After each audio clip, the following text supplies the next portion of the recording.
I think. Yes. Okay, good. So we're recording now. So welcome everyone. Thank you for coming along. Thank you to Emily and to Joanna for making time to come and chat with us about their experiences in the health management internship program.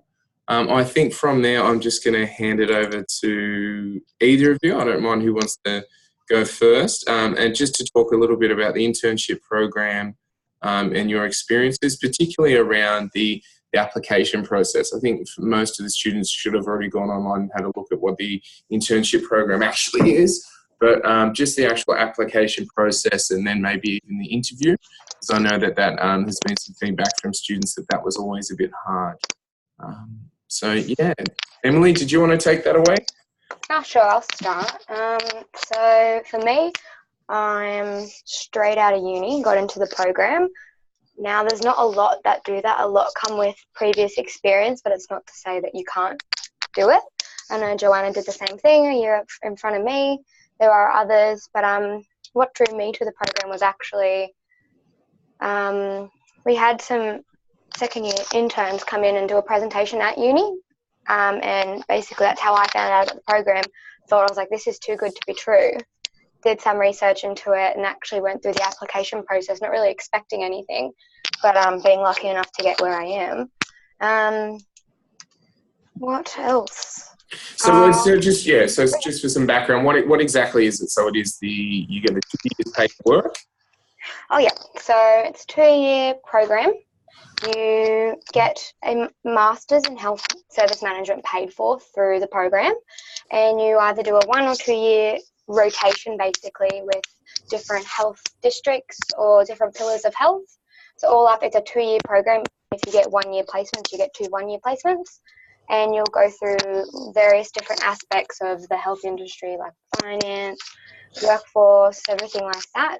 A lot of personal development in the 2 years as well. They do have some expectations of attending extra events, putting your hand up, going to these things, networking, everything like that. To really just develop yourself as a manager and get in as a really good pathway. Wonderful, wonderful. And I know that one student asked me before, that's paid as a health manager level 1 throughout the institute? Depends on where you go. Yeah. It's all up to the group that hires you. So one might pay ACHSM 1, one might do admin level 4. It really depends on where you get. Yeah, and okay. Your experience as well. Obviously, you can't expect straight out of uni to be paid possibly a HSM 1 at a lot of places. Yeah. But if someone with 10 years, 20 years experience might expect that going into the program. It's all a case-by-case basis almost. Wonderful, wonderful. No, that's some good background. And how have you, there's another one with the questions I got from students before was around how's the transition been from the undergraduate degree you've done? You've just transitioned straight across. Yeah. How hard is the master's? That's probably the best way to... This is an interesting question. I guess it depends on the uni and your markers. It's not too bad, especially if you're doing health management undergrad. It's a lot of just same stuff but at a higher level. It's more stepping up that level of, I guess, difficulty. It's obviously quite different, but it's all the same subjects. It's not too hard. They're really understanding in the program and where you work of what you're going through. So they're like, if you need a day off to do an assignment, take a day off to do an assignment, stuff like that. But obviously it is a bit difficult going from, probably part-time work to full-time work and studying, but it's very doable. Good. No, thank you. Joanna, was there anything else you wanted to add to that bit of synopsis? Joanna just messaged asking for a meeting ID. So are you able to send that through yes, to her? I can send that through to her. Yes. Thank you. Okay, no, that's all right. So would you like to, as I'm doing that, would you like to just talk about the actual application, what that looks like? Yeah, okay. So I'm not too sure if it's changed much this year. I know they were attempting to change it because we've had changeover in, I guess, program organisers. But basically it was an online application with X amount of questions. That's how they do a lot of their culling to make a short list into this skills assessment. So the questions, it'll be about your previous experience, anything from like self-reflection, all that kind of stuff, like anything you get from a job application, basically. It's just questions like that. But they're a bit more in depth, and you've really got to put in as much as you can, be quite concise, get your information across, because you have a limited word count. But my recommendation is things like talk about the ACHSM framework. Say if you are scoring yourself against it currently, how you're using that in your assignments, how you're using that in your professional development, even if it's not in health, because obviously there's a lot on self-reflection, everything like that. And relate everything back to previous experiences you've had, say at uni, placements, work, everything that, relate it to something. Good. Thank you, and thank you for mentioning about what we're doing in classes. Anyway, that's always helpful to say that what we're teaching is, has some reality to it, which is good. Yeah. Okay, and so what drew you to the program specifically? It would have to be just the actual interns that came and presented to us. Really, I kind of heard bad things about it because I was so intense of a program, and I'm like, oh. But when they came, and I'm like, wow, this is actually amazing. It's 2 years, foot in the door. You get to speak to chief executives on a first name basis. That doesn't happen in a normal job, in a normal pathway. It usually doesn't happen. So just that access, and it's such a good opportunity. Study a master's for free while getting paid to do an internship that's not common. So it's just the uniqueness of the whole program. Good. And for you right now, can you 12 months out of, 8 months or so out of your degree, but and 6 months or so. Sorry, Stuart. You're in. You well done. Got in. I'm trying to invite you this whole time. Hey. Hey, there was no reception in this hospital. Sorry, guys. That's okay. I'll finish up this last question with Emily, and then I'd love some of your thoughts, Joanna. But so you discussed why you chose to apply, but can you see why now, 12 months out of your degree, 6 months into the internship program, how it's now going to fit in the bigger plan of your career? Oh, yeah, definitely. I thought it was going to be quite hard to get a job out of uni unless I went to a base level admin job, assistant, something like that. And I didn't want to go that pathway necessarily. I wanted to go straight into the management, straight into the grunt of it all. And being in it now, it's really projected my career. And I'm only a few months into the program, but the opportunities that people I've met, I've figured out parts of health that I never knew existed, but that's where I want to go now. So it's just that massive exposure to anything and everything that you wouldn't get going in a normal route is basically the best way to put it. Just you can't compare the exposure. Good. No, thank you. Okay, and so Joanna, welcome. Thank you. That's all right. So firstly, I guess I wanted to ask you why you chose to apply for the internship program. I know it's 12, 18 months ago now, but what drew you to the program? I basically, similar to Emily, and I think most of the people that apply, just to get into a management role, you need to go through a graduate program. It's the easy way. So yeah, I've been pretty lucky and fortunate to get the, one of those 5 positions when I did apply. And so far it's been really good, the exposure we got, especially since I started at Western Sydney this year. We work with very executive level people that at the end of the day, it's all about networking, and you build that connection and that relationship that, that's your future job, because it's not easy when you apply to a job, you're going to get it, especially a management job. There's hundreds and hundreds of applicants.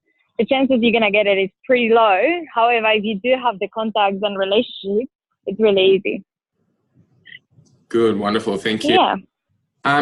And I guess then that leads into and either of you can attack this question if you want, but I guess to give the students an understanding, so there's probably 2 or 3 parts to the application. There's the written application, which is very much like a question and answer, extended response format where you have to respond to certain questions, and then there's the actual if you get successful there, then you get the interview. Now, could you guys talk us through what the interview looks like? Yeah, Jodie. Emily, you want to have a go? Oh, okay.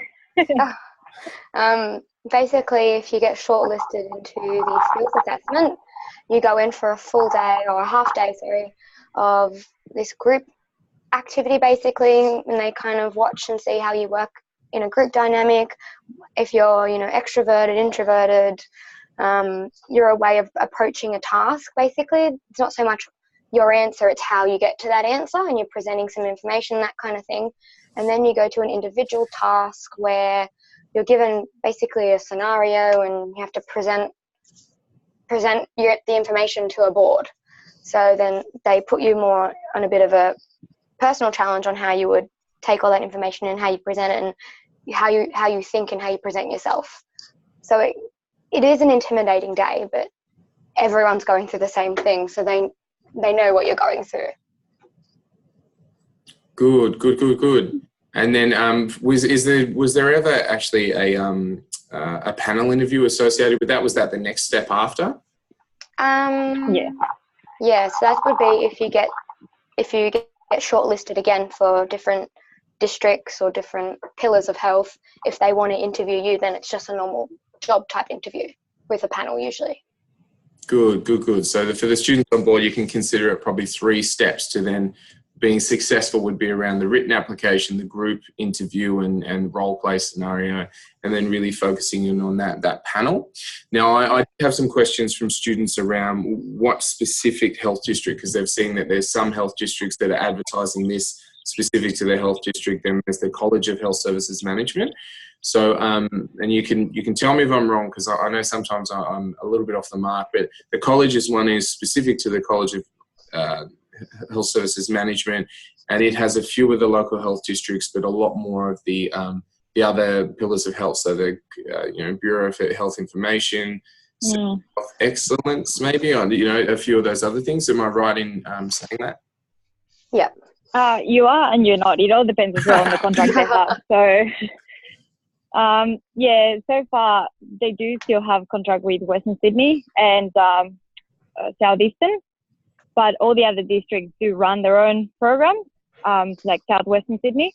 It's cheaper for them to have it that way, so college can't just get interns there because they don't have the contract, but Western Sydney does right now have 6 interns, and then the pillars, it's not worth it for them to have their own program, so they go through the college and then they will recruit people. However, it's still up to the organisation to pick those interns when they do go to the interview. So when I went to BHI myself, I did go with 6 more interns, and we all had like individual interviews, and then they'll pick one. It can be for many, many reasons. Either, as Emily said, it could be personality or experience or whatever it is that they're looking for. So they need to match that great fit to the organisation. So right now, most of them, yes, I think it's the ACI and BHI and Western Sydney IPA, the Independent Hospital Pricing Authority. Who else is there? Southern New South Wales, I think, and Mid-North Coast. North. Yeah, Mid-North Coast. Yeah, that's right. So it's all over the state. Yeah. Good. Yes, and then the 2 I know of are, I think, Nepean Blue Mountains and also Southwest Sydney. They offer their own, and so then they're also offered through different universities. So the master's program, I think, with the college is through University of New England. Yep. And then the other go through University of Tasmania. So that's just also something to consider. Would for both of you, do you think it's worthwhile for students to apply to all of them, not just you? Definitely. Yeah. Don't sell yourself short and just apply to one and hope you get into it, because you could be going up against 1,000 people. You're going to be up against 10 people. You don't know what's going on. So don't spread yourself around. Get put your name out there as much as you can. Good. And my other question there was around if you got to panel interview, Joanna, you said that you went with 6 other applicants. Did you do one panel interview for multiple organisations, or were you doing multiple interviews for each organisation that said, oh, we're happy to go to the next stage with Joanna? Is that how it works? Yeah, so that's how it works. If you are one of those preferred candidates, that some of them are very, they will like this particular person for some reason, and there's 6 organisations fighting for this one person. At the end of the day, if the organisation runs interviews with multiple students. And then they say, okay, I want this intern to be with me. The intern gets to pick because some interns do have many choices. So when I did go to BHI, I only had interview with BHI. So I was like, it's either these or these. But I know of some people that did have 6 interviews and they actually did get nothing. So even though you get called to the next stage, and they liked you on the skill assessment, or probably they didn't, you never know what's going to come out of that individual interview when you go to the organization that is trying to recruit you. I mean, it's just very different when it's one-on-one than when it's in a skill assessment. And I think it comes more to a personal level of like, what can you bring to the organization that others can't? So, you need to keep that in mind as well. And to never, ever feel bad about it, because at the end of the day, it's just what they're looking for. Like, I thought I was never going to get in, and they were looking for someone with not much experience, willing to learn, and, if that brings a bit of fun. And I think that's what I did, and that's it. I got the job. But, we're all different. I don't know how to put that onto a job application. I'm here for the fun. No, good. Yeah. Thank you. Okay, I've got a question just online. Is your master's that you're completing, is that 100% online? Is there face-to-face intensives? What does that look like? 100% online. You have the option with electives. Yeah. I think some interns have done some face-to-face electives, but you're working full-time, you don't want face-to-face. It's all online. Good. Yeah, it's in Armandale, so it's quite far. Yeah. And in saying that, there's one brilliant thing that they're doing, and I think you can also keep that in mind. They're doing advanced standing for everyone that starts the internship. After you finish your first year, they will ask you if you want to apply for advanced standing to get rid of 2 units. So that is very, very rewarding. All you have to do is write a brief and you get rid of 2 units. And you're done by October. So Stuart, I'm down to 2 units. You got it. So how does that work? Do you get advanced standing because of workplace experiences? Is it because of past your Yeah, that's correct. What?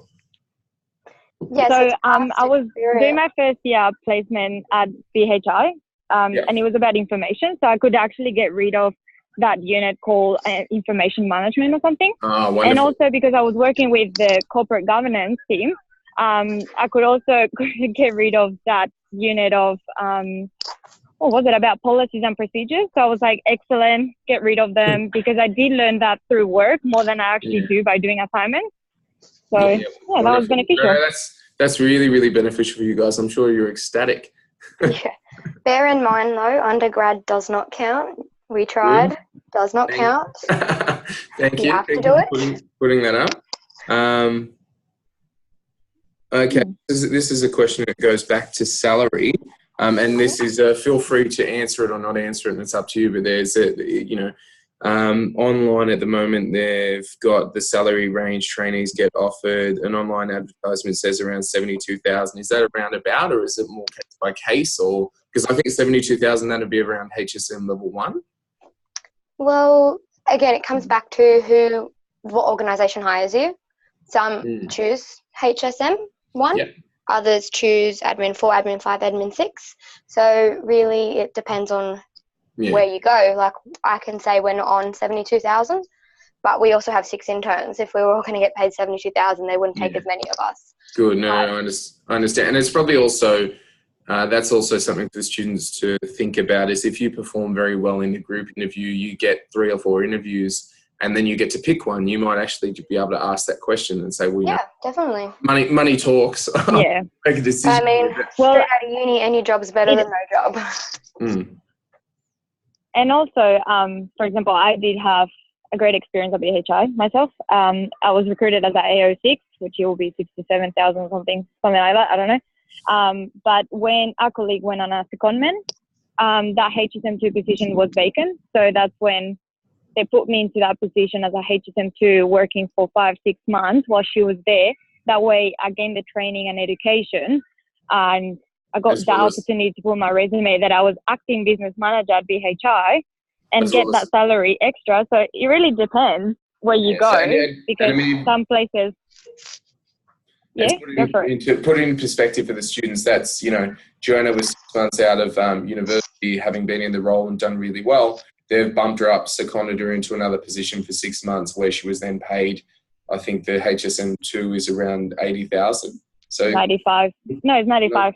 95, sorry. But yeah, no, so consider as well that it's, it's also the individual and how they go, and opportunities arise. If you're doing the right thing, you're putting the hard yards in, particularly in management, those rewards come eventually. I've got to be honest with that. They do come eventually. Mm-hmm. Good. Okay. Right, that's a few of those. Internship, we talked about that. Now we just want to talk about some tips for success. Or I might actually open that up for any students. If there's any students online that want to ask some questions, now would be a really good time. Yeah, talk to us. I hate talking. Someone just put down 1,000 questions. I just saw those. Do you feel the work? All right, so let's go back. What are some of the difficulties in your job at the moment? So either of you can attack that. So what are some of the difficulties you encounter in the role as an intern? Look, it's not that difficult. It's pretty flexible, at least for us. You do have days where you've got a lot on. You have days where there's nothing on. But they know you're studying. They know you're an intern. They don't put a massive workload on you because they know what you're going through. So I guess, but difficulties-wise, I mean, depending on if you get through, one difficulty could be like your travel, for starters. That might be your only difficulty you really have. For me, in the end of the day, I'm kind of loving life as much as I do have some tough days. Balancing study sometimes is a little bit troubling. Joanna's seen me have my meltdowns, but I think that's a normal part of most jobs. And exactly, yeah. Your first year out, like it's quite a normal thing. Yeah. Joanna, would you add anything to that, Joanna? Is there any difficulties? I mean, for me, because I had the experience of an agency perspective, a pillar perspective, to come to a district-wise, we have with very senior executive people. It's really hard to get. One thing that I missed from my first year is having that attention from your manager, as in like investing the time on you, because they never have time. Rarely you get those one-on-one catch-ups or discussions. Like it's non-stop, go, go, go. I'm currently with the executive director of operations, so it's like go, go, non-stop. You barely see her, or when you do through a meeting, but you don't have that time to catch up and like say her to get to know you and what work you're doing. So the team will get to know you, but not your actual manager, if that makes sense. Mm-hmm. It does. So I think that's a bit difficult to kind of manage, because, you want to do your best and you want to show them, but yeah. Would it also be too that there's maybe that, I know that my first experiences out of university, I was always looking for that mentoring, and sometimes you don't get that from your line manager, but within that, do you get that in other areas within the internship program? Yeah, definitely. Oh yeah, we do have mentors. So the college can provide a mentor. As part of the program, you get an assigned mentor, but naturally you'll find people you mesh with and have a good dynamic with that are senior from your workplace or out of the workplace. So you get those informal mentorships as well. Good, wonderful. And do you feel that and this is a question for either of you, do you feel the workload of the job or the internship has allowed for a good work-life balance? I think that's a really good question. Yeah, it is. You can go first, That's a good Jo. question. Go for it. I can go first. Yeah, go for it. After the first year, I moved on from being stressed about my assignments, kind of quality and everything. It's really hard to have you want to give everything at work, but you want to give also everything at university.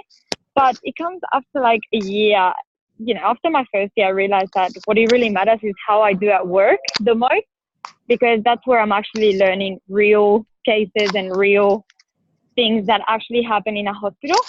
So it's been hard and easy. Like, I think because mentally I moved on from, I need to do my assignment. I know I'm going to get it done. Why would I stress about it? Like, I will sit down and do it. So normally I stay after work for a couple of hours, especially when there's assignment time, or do it in the weekend. So it's a bit of a challenge. Like the last 2 weeks, I perhaps didn't see my family, friends, couldn't see many people.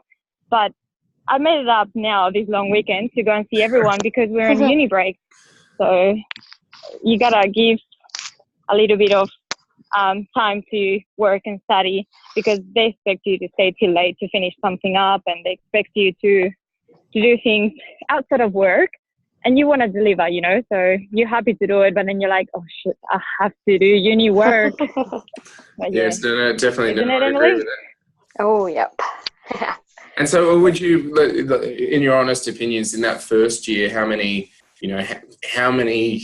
days of a week, if we were to put it on, roughly how many days a week do you think you would be doing like unpaid overtime? Because that's probably I think if I was going to look at the nuts of that question, I think that's what we're asking is around, you're in this internship program, you're getting paid okay money, but is the pressure there to be doing all this excess?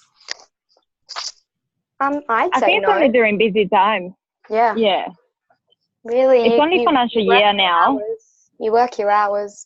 You might have to stay back an hour here and there if you've got a project due, and then you just find your time to do your uni, but you're not doing uni every night, every day. You might do one day this weekend, don't do anything for a week, and then do another couple hours here and there. Obviously, when assignments start being due, you spend a bit more time on them, but you're not devoting a lot of your time, really. You can still go out, have a go party on the weekend or whatever you want to do. Good. Thank you. I think that's that. I could definitely see that. I've got this vision of all of your interns in a sweatshop working on Wednesday and Thursday nights, not getting home to your families or something like that. But I know that's not the case. Oh, definitely not. Good. Do you have an idea of where you want to work after the graduate program? So we might kick off that with Joanna, seeing as you're close to the end of it. Damn it, I have no idea. It's funny because people say once you go through the internship, you'll make up your mind of what you want to do and what you don't want to do. It did clear my mind of like what things I don't want to do. But it also confused me of things that I actually never even thought of being. And now that I have been exposed, I kind of feel like I could learn so much and do so much in that area. So yeah, I don't really know, and that's another stressful thing. Like you always go through stressful times during this internship, especially because I only had a 1-year contract, then I had to go do the interviews for next year for this current year now, and now I feel like now that I'm relaxed, uni's over and stuff. I'm thinking, oh shoot, by October I'm kind of finishing the program because uni's over, and I don't know where I'm gonna go, and I don't want to make a bad decision of picking something or going somewhere that probably is not my place. Sorry, Joanna, in a conversation we've had before, though, there is I don't think it's written anywhere, but there is a third year, isn't there, where, if one of those areas that you've been in, so say you decided, I want to go back to the Bureau of Health Information, that they would offer you a third year ACHSM level 2? Yeah. Well, it all depends. Now I'm with Western Sydney, so I'm loyal to them. I have been offered, like we all have been, the interns, to once you finish your second year, they will direct upon you for 12 months to a HSM2 position, possibly. The thing is, you never know how the market is doing. I'm lucky enough to be one that is finishing this year, and there will be probably more options, but you never know what's going to be out there by the time I finish. Because they're not going to create a position for me. It's whatever is vacant, and they'll be like, okay, do you want to work in clinical governance? Do you want to work in risk management? Do you want to work in operations? Like, you never know what's going to be out there. So that's why I'm like a bit step forward right now of like, I'm trying to look of what's out there now because they can put that on hold to wait for me. But yeah, it's just never, that's one thing they say. And another thing is it going to happen? You never know. Yeah, definitely. No, tough times. I can understand that. Bit of pressure. All right. Well, let's go another one. Is there anything that you would wish you had known before beginning the program? Oh, Emily. Oh. I don't know. I feel like you can't really know until you're in it, but you kind of get all the information beforehand. It's just like starting another job. Like things like this session, those information session we had last, uni kind of gave an idea of what the actual program is. So attending stuff like this is probably where I got all my answers from and my understanding. But a lot of it, again, is dependent on what organisation you go to. Just reading the question. I wish I knew the politics. Oh, yeah. The quality. Politics? Politics. Sorry, guys. No English. Oh, politics. Politics. Yeah. Bless. I think that's a bit normal though. Any workplace you go into, I don't think it's just to do with health. Health seems to be a. I wanted to give a really good Winston Churchill quote there, but I can't remember that. It's a melting pot of politics, nurses and doctors and managers and stuff all together. It's just high stress and lots of politics there. So I don't think that's anything new. That's okay. No, but like it's good for them to kind of have I wish you, like, if someone gets in you, and what I would say to them is take care of your mental health, because this is really a roller coaster, and one day you can be super happy, one day you can be really down and low because whatever it is, it can be stress from uni, it can be stress from work or your personal life, whatever it is. And unfortunately, most managers, they're too busy to even worry about your mental health. So the only person responsible for that is yourself. So you got to be mentally ready and strong enough and do things that make you happy outside of work. Once you finish, just go and do it, because it will keep you balanced and, you know, keep going, because it's a long journey. It's been a year and a half and I'm like burnt out, ready to finish. You know, it's a non-stop. It never stops. During summer, it doesn't stop. So that's one thing that I wish I knew. Good, wonderful. Thank you. That's a really good answer. I've heard Zumba's good for the soul too. I reckon that'd be He knows everything, Emily. I know, I do. Okay, what was I going to say? What do you guys do on? That's a really broad question. What do you do on a day-to-day basis? Because that would change with the role and the different tasks you have on, I guess. Yeah, very varied. One week can be, like last week was so calm because we've done a new rotation last week. So, I mean, I went to a few meetings here and there, just plodded away, did some work, whatever. This week I'm like smashed with meetings. And then next week will be completely different again. Like, it's so different. It's no 2 days are really the same. I guess where that question is going for, Emily, is like, what do you do every day? As in, like, because I always asked that when I was at uni. I was like, what do these people do every day? Do you do minutes? Do you do agendas? Do you go to minutes? Like, do you go to meetings? Do you do projects? Like, what do you do? I think that's the question. Like, what do you do, Emily? I mean, it's still so varied. Like, today I'm sitting in interviews all day. But last week I was doing some, like, college work. What did I do? I attended some meetings. Didn't really do minutes, don't really do minutes. You go to projects, chip away at work, you'll get projects on the side you work with. Really depends on your rotation and your supervisor and what you're kind of doing. But I guess you can expect to do project work, meetings.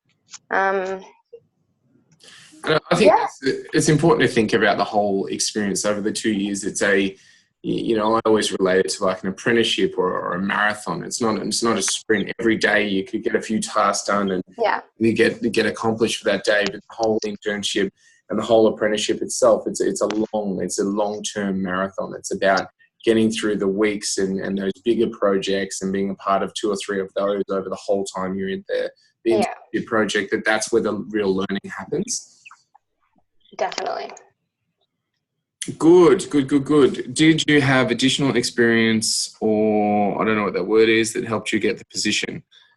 So did you have additional experience or degrees or anything like that helped you get the position, do you think? I'm not really for me. I did my placements, basically did my placements, worked, and just got lucky that they liked me enough. But obviously extra curricular, extra experience never hurt anyone at all. And always make you look 10 times better than a lot of people you're going up against. Wonderful. And Joanna, anything extra that you'd add there? No, other than I speak other languages and I do some Zumba and some strong. I'm a fitness instructor on the weekend, but I think that's one thing that actually brings up conversation when you go to an interview and people find you interesting. And anything that you do right now that you might think, oh, this is not, like, who cares? When you go to an interview and they ask you about time management, oh yeah, I run my own business for the last 3 years while I was at uni full time, and like I was teaching 15 fitness classes a week, you know, and that starts a conversation and they think, oh, damn it, this girl can do it. So this will be nothing for her now. She can do it, you know. At the time, you probably thought, oh, this is money. This is just to help me get by. But it's, you know, time management, being able to do the juggle, as we say, you know, between work, university and life, you know, all those kind of things is really skills that you can't be taught them. You just have to be able to show them through your experiences. So they're very good. Is there anyone? I appreciate now. It's funny. Yeah. Everyone appreciates now, you know. Oh, enjoy the time while you still have it. I always say to students that have a retail job in Western Sydney that's probably one of the best jobs you can have going through uni, going into a management position. Oh, yeah. Conflict management, stakeholder management, things like that. But we just think, oh, they're not big words. But when you think about them in reality, that's all they're doing. And it's an easy in, just doing retail, even if it's to your local McDonald's or something like that. It's still better than nothing, which is good. All right. I remember, yeah. Is there any other questions? Does anyone else have any questions? You've all been very quiet. Yeah, why no one talks? I know, they all put them on they put them on the chat. They probably think I'm going to cut them off. Well, what have you done to them? That's the real question. Alan's there. He's usually good for a question. Or Chris, you guys are usually good for a question. Don't ask for our numbers, but you can ask for our emails. We can help you out. They must have. Everyone's too scared. What have I done? That's all right. Okay. All right. Well, let's go then through your top 5 tips for a successful application. What would you, between the two of you, why don't you come up with the top 5 of what they need to be prepared for their application? You can start, Joe, while I think. Me? No pressure. Are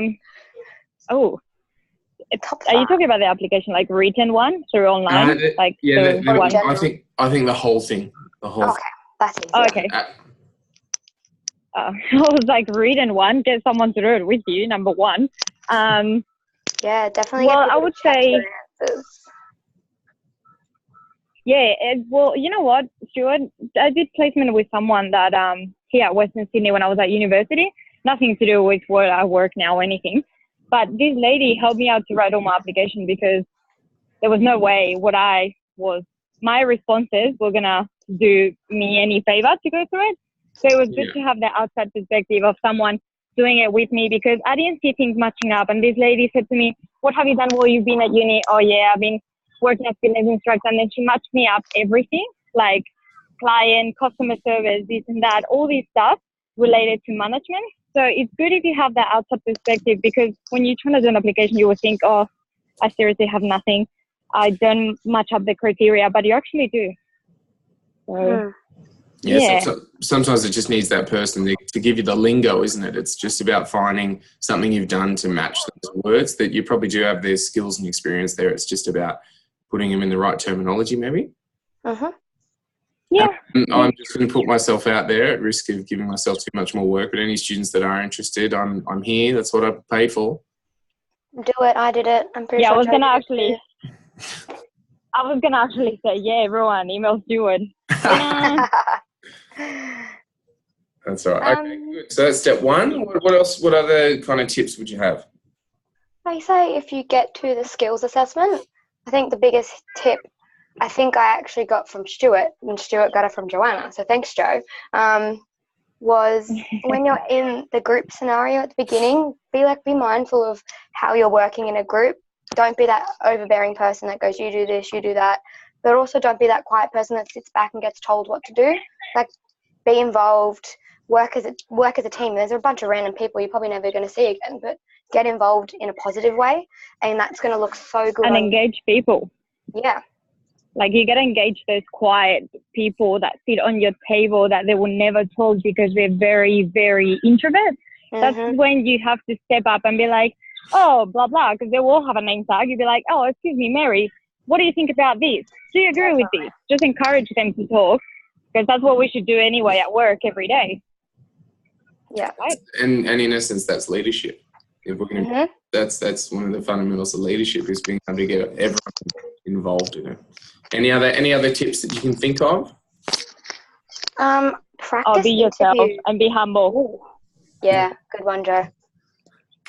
Be yourself, be humble. Good. Yeah. And then practice. Yeah. Interview. Practice interviews. I went for Southwest Sydney and I bombed that interview so bad. I swear I walked away almost crying, going, that was horrible. So when I went to the Western Sydney College, I was like, that's not going to happen again. And I practiced for like a week before, like what I'm going to say, got responses ready, everything like that. And it went so well. And so is that something worth it if there was a group of students who were looking at doing the applications, that maybe with their supportive teachers' help, they could get together and practice those interviews together and work out what a good response and a not so good response is? Would that something be helpful, do you think? That'd be so freaking helpful. I wish we had that. Good. So I think it's for, I got caught, for example, in case scenarios. When I went to Southwestern, I also went to the interview, and it was 2 weeks before actually the college one. I was so intimidated. There was 4 people in the panel members and yourself and a mic and a glass of water. And I always thought the glass of water is the trick.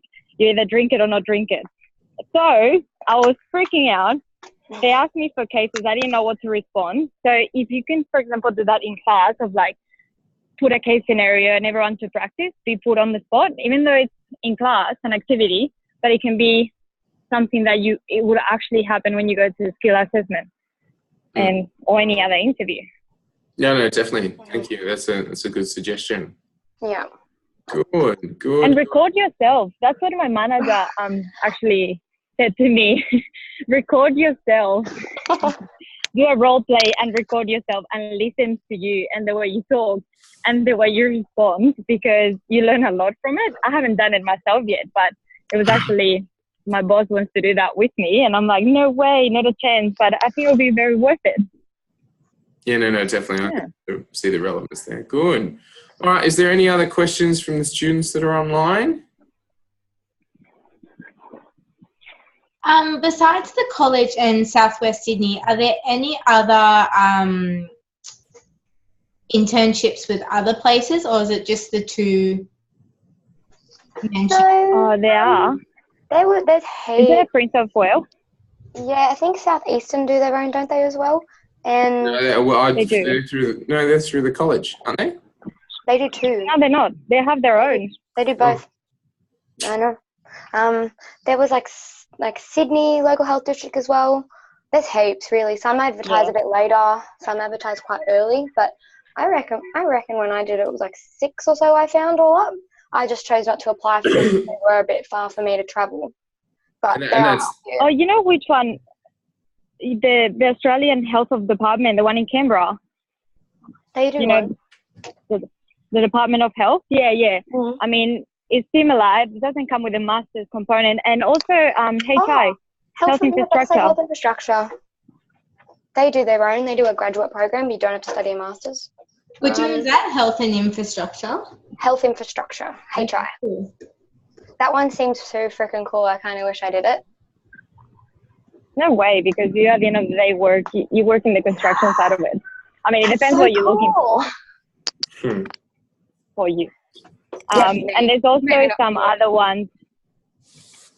There's also some other ones from the, it's not related to health, but at the end of the day, you can also work in the health department of it. If you have a WHS and stuff for the Australian government, like New South Wales government for transport or any other like that. Can't remember. I need to find the link. But I applied to everything, because the more you apply, the better. I mean, you're aiming for one of them, but you just need to get into you never know, and then you can get into anything. And it's also experience. And, every single one you apply for, every single one that you go and sit an interview for, it's all very valuable experience. Definitely. I saw Alan. Yeah, and if you think there's, sorry, before we finish, keep in mind that there's also 5 interns of us finishing this year. So that will be roughly the amount of positions they will be looking for. Even though they were saying the skill assessment, we're recruiting for 15, it's all a lie. They will have 5 because not everyone has the money for it. I mean, they're doing the skill assessment in August, but by the time they recruit you in January, some organizations don't have the funding to get you on board. So, you know, very limited. Good. That comes into the next question I've just had in. How, from the day you apply to the program, how long did the recruitment process take? Now, just before you start that, I just want everyone to be mindful that health is notorious for long delays in recruitment. Like, it's a whole process. So what would I be right in saying about, well, we're trying for June, the application finishes the end of June, and you won't be starting until the following, January, February? Yep. The college is pretty good. There's a long wait. Pretty quickly, but it's definitely like a process to get your skills assessment done. I think for me it was in July, August. And then it takes time for the actual organisations to be like, oh, we want these people, get the interviews done, and then pick who they want. Yeah. Good. But I mean, maybe on the website, the college have the timeline on their website. Yeah, I haven't looked. But I know with Western Sydney, at least, I think we had job offers by like late October. But it obviously takes time to onboard, and the program starts in January. So you'll get an informal offer by, let's say, October or something. But by the time it goes through ROB, the system they use and stuff, it'll be like November or December till it's a long time. So you'll be like stressing out. I'd be stressed out from May till November that I was already overseas trying to enjoy my trip, saying, yes, all right, you got an official letter of offer. Until you don't get that, you can't breathe. So like, I don't know what's happening with me. And to be the for everyone, making sure even you might get the verbal over the phone, nothing is solid until you have your offer. In my earliest careers, I had a verbal offer to a hospital that I was waiting for, and it went for 3 months, and then it was like, oh, we've got no funding, sorry. But they wouldn't even tell you. It's just one of those life. It is what it is until you get that letter of offer. It's what it is, and that's okay. Right. I did notice you were there before. Going to ask a question. Did you have something to add? Yeah, I did. This is Alan here. Could I ask how you would recommend us to kind of prepare and practice for this skills assessment component? If there's anything we could read up on or kind of do to boost our chances for the skills assessment component? You can't. All you can really do to prepare is know yourself, I guess. Know what you're like working in teams. Be aware of, be self-aware. That's really all you can do going in, because they're going to throw a situation at you, and you're not going to know what the situation is. And you're just going to have to be able to handle it. Like, they're going to throw information at you. You're just going to have to know how to filter the information and present it. So, work on maybe public speaking and stuff like that. And to give you an example, Alan, I know that we've got a case studies textbook at the library you can use, but they're so varied. Like the questions they might ask you might be around a certain, something's happened at the mental health unit, and this is what's happened to a patient, and we've got a reportable offence that we have to do to the police, and you're the and there's an issue, someone's gone to Facebook and gone crazy on social media around it, and then on the table of you and 3 other interns, one will be the social media manager, one might be the ops manager. You'll be given all these roles. Have to make a decision on, and even though you might not even know what operations is, you have to kind of be able to just kind of what would my role in that be? What is other people's roles in that, and kind of just try and fill the void in a way. So it's because you don't know the scenario they're going to throw at you, and they do change them every year. They don't actually. They don't. Oh, they don't, Stuart. So whatever you have, you need to keep it a secret. Whatever Stuart has, Stuart's got to hush up, does he? No. That's okay. I'll hush up, because then you'll give you too much away. But no, but that's what you have to say, like empathy and stuff. Like, you always put it like, having empathy, X, Y, and Z. Like, you always have to use those keywords that they're looking for. Because then they will ask you tricky questions. They will say, oh, do you think this person did it on purpose? And you just go like, well, excuse me, no, because I don't think bad about people, but I will investigate that. You know what I mean? So they will ask you smart questions, as in like trying to get your personality out of place. They're just testing you, not testing content. They're just seeing what you are, like who you are. It's always there's no right or wrong. Just always relate it back to the patient experience, and you'd be fine, isn't it? Yeah. Pretty much. That's what we do now. All right. All right. Is there any other questions from anyone on there, or are we about done?